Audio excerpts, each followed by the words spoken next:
সন্মানীয় অসমবাসী সুধী সমাজ,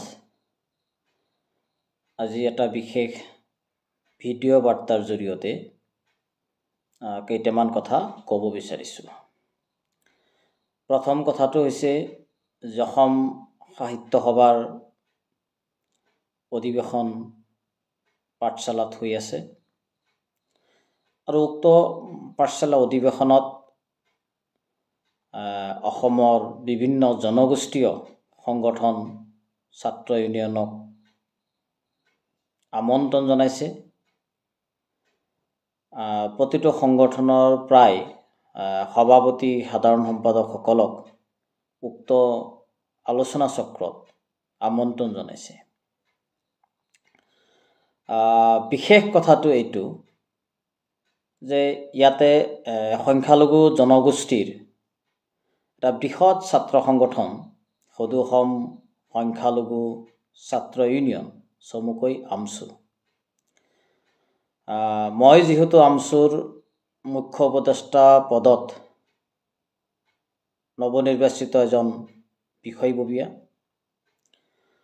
আজি অসম সাহিত্য সভাৰ সন্মানীয় পাঠশালা অধিৱেশনৰ যি আমন্ত্ৰণী পত্ৰ আৰু এই যি জনগোষ্ঠীয় যিটো সভা অনুষ্ঠিত হ'ব, বিভিন্ন ছাত্ৰ সংগঠন, যুৱ সংগঠন, বিভিন্ন সংগঠনক এটা আমন্ত্ৰণ জনাইছে।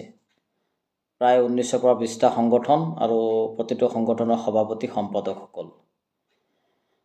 মোৰ কথাটো হৈছে তাতে সংখ্যালঘু জনগোষ্ঠীৰ যিটো আমছুক তাতে আমন্ত্ৰণ জনোৱা হোৱা নাই। ঠিক আছে বাৰু, আমছুক আমন্ত্ৰণ জনোৱা নাই, হয়তো তেওঁলোকৰ সংগঠনৰ ব্যক্তিগত বিষয়, কিন্তু অসম সাহিত্য সভা এটা সংগঠন নহয়। অসম সাহিত্য সভা প্ৰতিটো জাতি জনগোষ্ঠীক হৈ সাহিত্য জগতত তেখেতসকলে প্ৰতিনিধিত্ব কৰে আৰু বৃহত্তৰ অসমীয়া জাতি গঠন প্ৰক্ৰিয়াত অসম সাহিত্য সভাই কাম কৰে। তো সংখ্যালঘু জনগোষ্ঠীৰ বিভিন্ন সংগঠন আছে। এই সংগঠনসমূহৰ কোনো এটা সংগঠনক তাতে তেখেতসকলে, বিশেষকৈ মুছলমান সম্প্ৰদায়ৰ যিমানকেইটা সংগঠন আছে, কোনো এটা সংগঠনক আন্তৰিকতাৰে আহ্বান জনোৱা নাই। আৰু আজি দুখ লাগিছে যে আমছু এটা বৃহৎ সংগঠন, নিয়মমতে আমছুকো তাতে উক্ত অনুষ্ঠানত আমন্ত্ৰণ জনাব লাগিছিলে, কিন্তু আমন্ত্ৰণ জনোৱা নাই। গতিকে আমি এটা ছাত্ৰ সংগঠনৰ প্ৰতিনিধি হিচাপে মোৰ অনুভৱ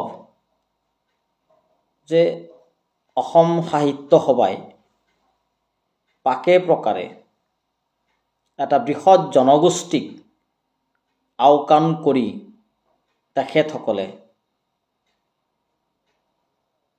কি বুজাব বিচাৰিছে বা তেওঁলোকৰ কি অনুভৱ তেওঁলোকে জানিব। কিন্তু মোৰ অনুভৱটো হৈছে যে এই জনগোষ্ঠীটোক অসম সাহিত্য সভাই অপমান কৰিছে। বৃহত্তৰ সংখ্যালঘু জনগোষ্ঠীৰ মুছলমান সম্প্ৰদায়টোক বা সংখ্যালঘু জনগণৰ ধৰ্মীয় আৰু ভাষিক সংখ্যালঘু জনগণৰ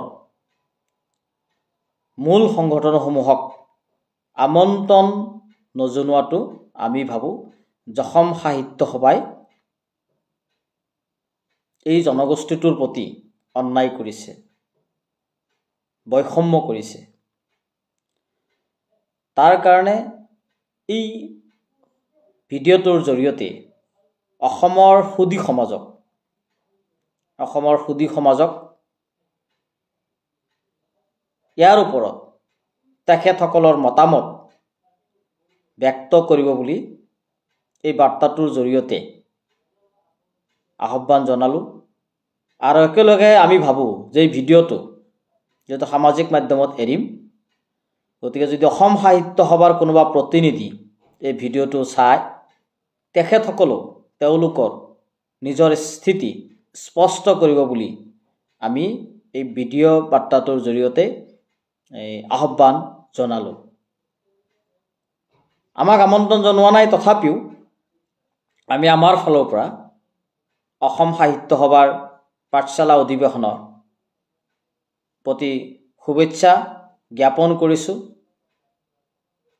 যাতে তেখেতসকলে অনাগত দিনত অসম সাহিত্য সভাই অসমীয়াৰ বৃহত্তৰ জাতি গঠন প্ৰক্ৰিয়াত কাম কৰিব, বিভিন্ন জাতি জনগোষ্ঠীৰ মাজত ভাতৃত্ববোধ সৃষ্টি কৰিব, সমন্বয় সৃষ্টি কৰিব, আৰু তেখেতসকলৰ এই বৈষম্য নীতি তেখেতসকলে পৰিহাৰ কৰিব। আৰু অনাগত দিনত প্ৰতিটো জাতি জনগোষ্ঠীৰ সমদৃষ্টিৰে সদ্ভাৱনা সৃষ্টি কৰি তেখেতসকলে কাম কৰিব। আৰু এইখিনিয়ে আজিৰ এই ভিডিঅ' বাৰ্তাৰ জৰিয়তে অসম সাহিত্য সভালৈ আহ্বান জনালোঁ আৰু অসমৰ সুধী সমাজলৈ তেখেতসকলৰ নিজৰ মত প্ৰকাশ কৰিবৰ কাৰণে আহ্বান জনালোঁ। হয়তো ভিডিঅ'টো যোৱাৰ লগে লগে বিভিন্নজনে বিভিন্ন ধৰণৰ প্ৰতিক্ৰিয়া প্ৰকাশ কৰিব পাৰে। নিশ্চিতভাৱে তেওঁলোকে নিজৰ মত মুকলিভাৱে প্ৰতিক্ৰিয়া প্ৰকাশ কৰিব পাৰে, কাৰণ ভাৰতীয় সংবিধানৰ আটাইতকৈ সৌন্দৰ্যটোৱে হৈছে বাক স্বাধীনতা। সকলোৱে নিজৰ নিজৰ মত প্ৰকাশ কৰিব পাৰে, নিজৰ অনুভৱ ব্যক্ত কৰিব পাৰে। গতিকে ভিডিঅ' বাৰ্তাটো সকলোলৈকে প্ৰেৰণ কৰিলোঁ। ধন্যবাদ। জয় অসম।